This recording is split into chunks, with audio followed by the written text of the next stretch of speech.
Formal nang inanunsyo ni Senadora Grace Poe na si Senador Cheese Escudero ang kanyang running mate para sa 2016 national elections. Ang ulat mula kay Jade Miguel. Tuloy na nga ang pagtakbo ng tambalang Grace Poe at Cheese Escudero. Tapos i-anunsyo ang kandidatura ni Escudero sa pagka-vice-presidente, isang araw matapos magdeklara si Poe ng kanyang kandidatura sa pagkapangulo sa 2016. Bandang alas 10 kaninang umaga, pumasok ang pamilya ng dalawang senador sa Kalayaan Hall ng Club Filipino na sinalubong naman ng hiyawan at palakpakan ng kanilang mga supporters.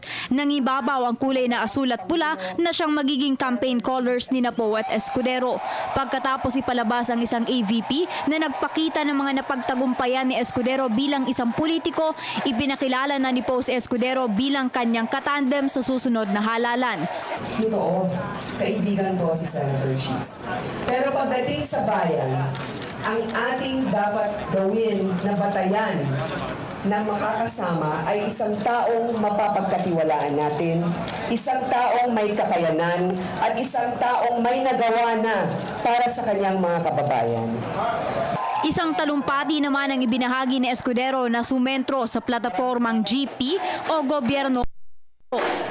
Gobyernong may puso para sa mahihirap at nangangailangan. Gobyernong may puso para sa magsasaka, mangingisda at manggagawa kabilang ang mga OFWs. Gobyernong may puso para sa may kapansanan sa mas nakatatanda sa kabataan, kabilang na ang mga sanggol sa sinapupunan. Ayon pa kay Escudero, hindi sila sasali sa anumang partido at mananatiling independent candidates dahil ang buong Pilipinas daw ang kanilang kinabibilangan at Pilipinas ang kanilang kapartido. Kailangan po namin ang tulong ng bawat Pilipino.